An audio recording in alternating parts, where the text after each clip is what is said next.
What's up, everybody? Just got our Osprey hiking packs in the mail. Woo! Yeah, because we're going to Southeast Asia in a couple of days. For 2 months, and we're gonna try to fit 2 months worth of shit in the bags. Yep, that's it. I'm going to do a little like pre-holiday review. Then we'll put in some footage of us, I guess, using them while we're away. And then when we get back, we'll do a post-holiday review and let you all know what we think. Alright, so we went with Osprey. This is our first sort of hiking bags, and everything online said that these were the way to go. And so a little bit about me and why I'm doing the review. I was in the Australian Army, and as a grunt, as infantry, so I know packs.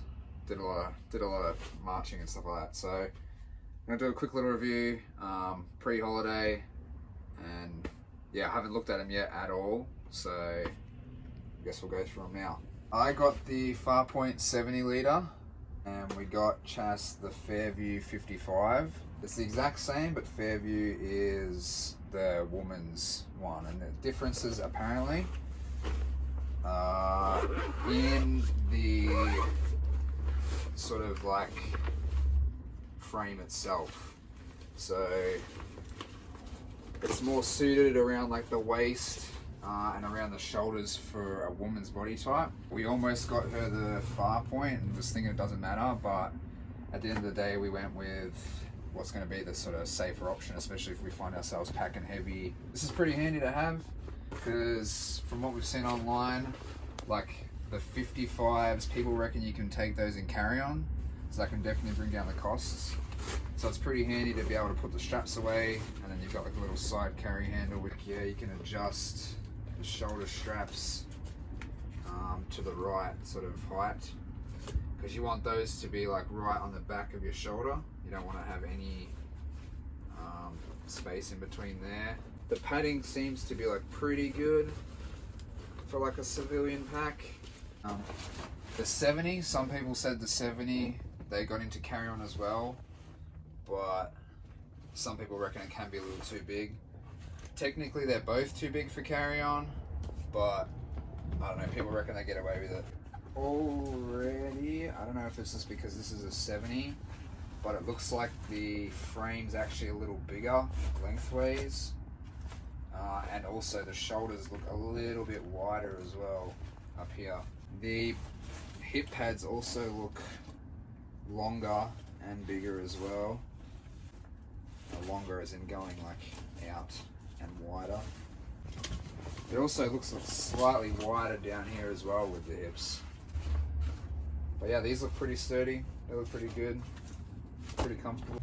Another positive, and another reason why we kind of went with Osprey was you also get a little like day pack in these ones, in the 55 and the 70. There's a little clip.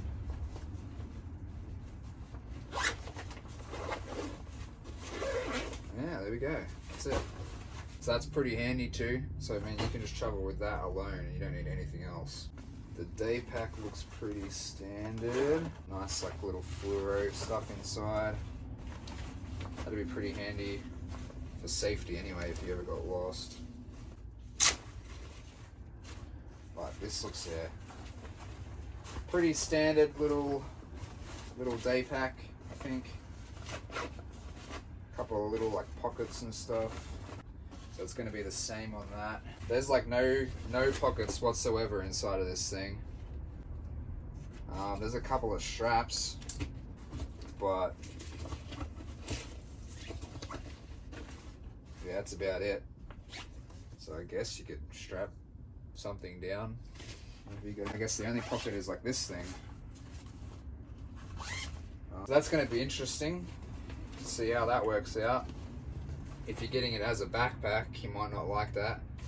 But if you're getting it as more of like a suitcase for traveling, you might prefer it to be able to put all clothes like that. I know they do sell the little like partition things that you can put in there.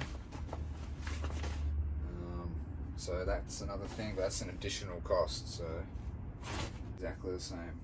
Just 55 instead of 70. And then the bags are the same size, the backpacks. All in all, it looks like a pretty well-made pack. It looks like it's made out of like all waterproof material. The little zippers look pretty well made, so that shouldn't have any issues with those. The biggest downfall, depending on how you want to use it, is just not having anything in here to like partition anything. You've kind of just got to shove everything down. They look pretty good. The biggest thing is just going to be when we're out there, how it's going to feel.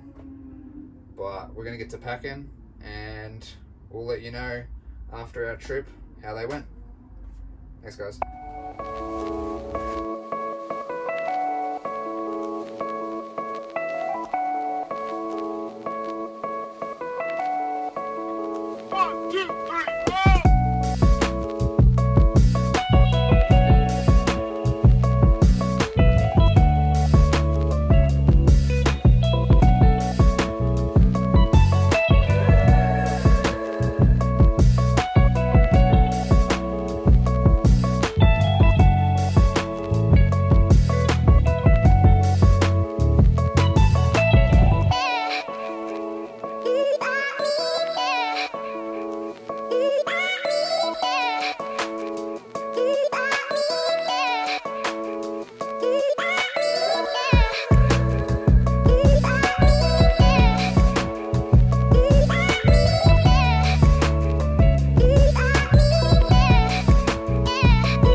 What's up, everyone? So we're back from our 2-month trip away in Asia, and we're just going to finish the review of the Osprey Farpoint and Fairview. They were a pretty good pack.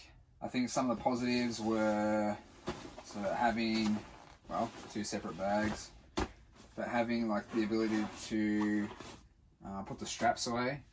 I like that when we were like sort of carrying to and from the car, like the taxi and in the airport. So having the ability to put the straps away when checking in with baggage claim was pretty good. They're pretty like sturdy packs. They didn't we didn't have any issues. They didn't break or anything. They're still as good as when we first got them.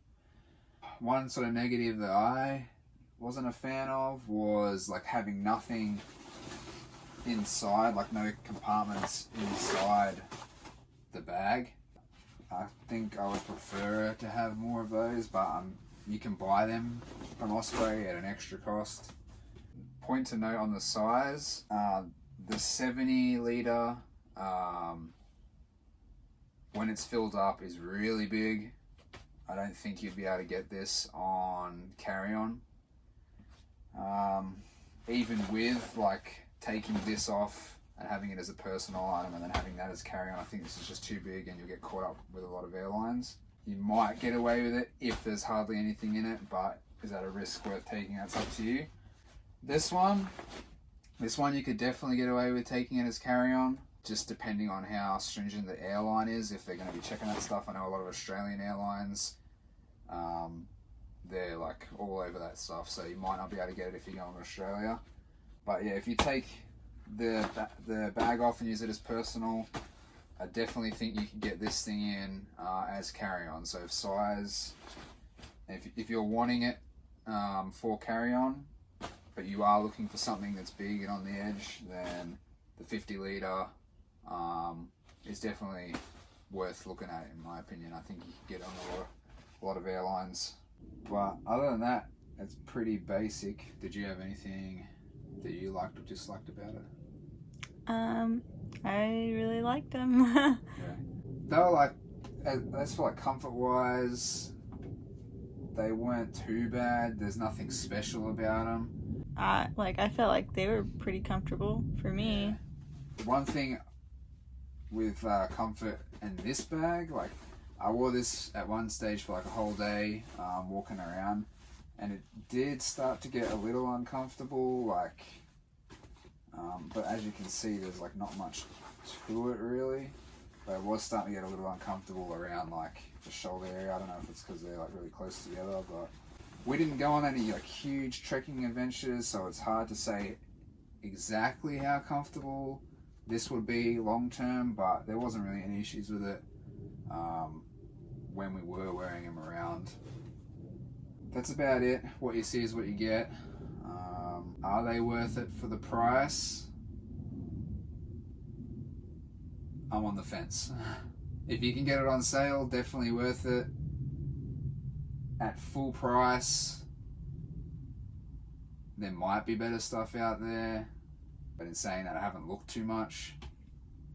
But if you are on the fence about getting it, I would say pull the trigger and get it. What do you reckon? Yep, I like them. That's it. Any other questions? Just give us a shout out, and don't forget to like and subscribe.